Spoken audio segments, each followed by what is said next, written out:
बे समाव आङो दङ सिमला आउटपोस्टनि बेन्दोंआव थानाय नैबे बागाजानि हालामाव आं दङ।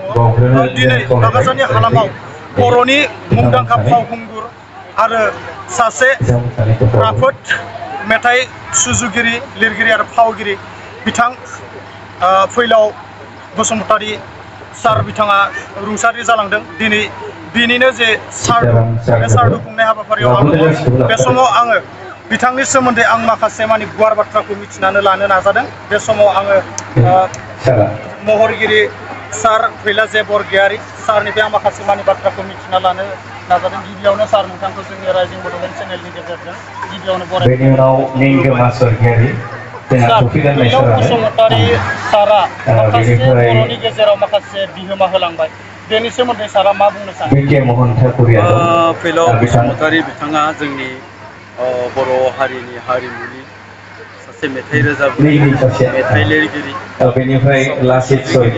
सावथुननि दिथा होगिरि आरो सासे खोब मोजां सासे एक्टरमोन। बिथाङा हरखाबै बैसागखालि जोंनि गेजेरनिफ्राय रुंसारि जालांबाय। बे जोंनि बर' हारिनि थाखायनो जोबोद बिथाङा जोंनि गेजेराव जोंनि बर' हारिनि हारिमुनि जायखौ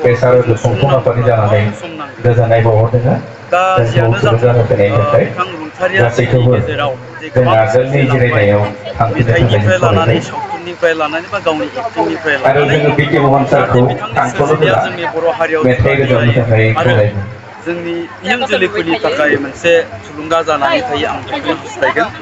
दिनै बिथांनि रुंसारि जानायनि उनावहाय दिनै 22 मे 2025 मायथाइ खालाराव बिथांनि जोङो सारादुखौ खुंफुंनाय जादों।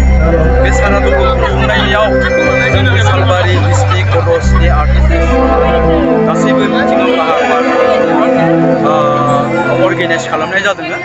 जोंनि ओनसोलनि माखासे ससियेल वर्कारफोरखौ लानानै आरो बर' थुनलाइ आफाद बेनिफ्राय आन्सलिक एबसु बिथांमोनखौ लाफानानै बिथांनि बे आइथ' सार्थ'खौ दिनै जों रासुवा खालामनाय जादों। बे हाबाफारियाव जोंनि बर'फोरनि गुबुन माने समाजारि आफादनि दैदेनगिरि बिथांमोनखौ लेंहरदों।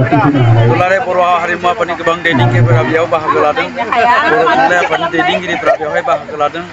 एबसुनि दैदेनगिरिफ्रा बेवहाय बाहागो लादों आरो जेसेबां महरगिरिफोर दं बिथांमोनाबो बाहागो लादों।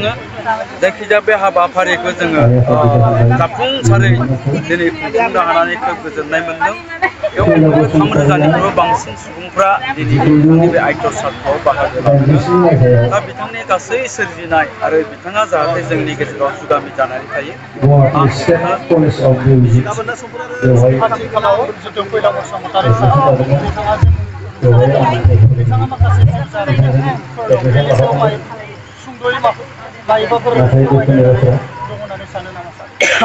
जोङो नैबे सारादुनि हाबाफारिनि गेजेरजों बिथांनि मुङै गांसे बिजाब लिरदों।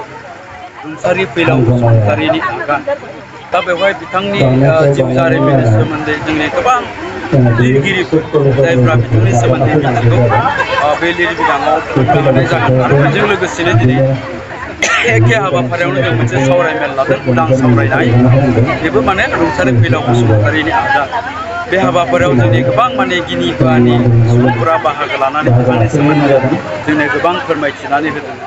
स' बेफोरनि गेजेरजों बिथांनि जारिमिना बिथांनि मावदिन्थिया थारैनो जुगामि जानानै थागोन। आं बेखौनो हास्थायगोन आरो बेजों लोगोसेनो जोंनि बिटिआर सरकारा बिथां सारा बिथांखौ जों जाहाथे जुगामि खालामनो हायो बिनि थाखाय जों माबा मोनसे खामानि मावनांगोन होननानै जोंनि सिगां खोथा होलांदों। निस्सय बेफोर खामानिफ्रा जाफुंसार जागोन। आं बेखौनो हास्थायगोन। आथिखालाव सार जोंनि रुंसारिया माखासे बर'नि माखासे हारिमुखौ लाखिनायनि गेजेरजों माखासे गावनि जि रोंनानै थानाय बेखौ दिन्थिनानै माखासे फोरोंथायारि बादाफोर लानानै माखासे हाबाफारिफोर मावनायफोरबो जादों। आं बिनि थाखायनो बुंदों जे बिथाङा जे रुंसारि जालांबाय बियो जोंनि मोनसे बिराद गिदिर खहा। जाय खहाखौ जों सोलिनाया गोनां। बिथाङा जोंनि नैबे ओनसोलाव केसि सिमला मिउजिक स्कुल बे केसि सिमला मिउजिक स्कुल गायसननायावबो बिहोमा दं। जायनि गेजेरजों जोंनि ओनसोलाव गोबां जोंनि इयुन आइजोफोरा दिनैनि दिनाव रोजाबगिरि ओंखारबाय मोसाग्रा ओंखारबाय दामग्रा ओंखारबाय थ' बिथांनि बेफोर बिहोमाया मख'जाथाव आरो बिनि अनगायैबो बिथाङा गोबां माने एक्टिंनि मावफारि गुबुन जायगायाव दा बिथांनि मावफारिनि गेजेरजोंनो जोंनि जोलैफ्रा थुलुंगा मोनदों दा बेखायनो बुंनो आं बेखौनो आसा खालामदों बिथांनि बे मावनायनि हुदाजों जाहाथे इयुन जोलैनि इन्सपिरेसन जानानै थायो बर' हारिमुआव हाबा मावनायनि अनगायैबो गुबुन हारिनि हारिमुआवबो बाहागो लानानै हाबा मावदों आरो माखासे सावथुन दिहुननायखौ खोनानो मोनदों बबे सावथुनाव लानानै हाबा बिथांखौ मुसुखा होनोब्ला टला सानि मानसिया मिथियो खारन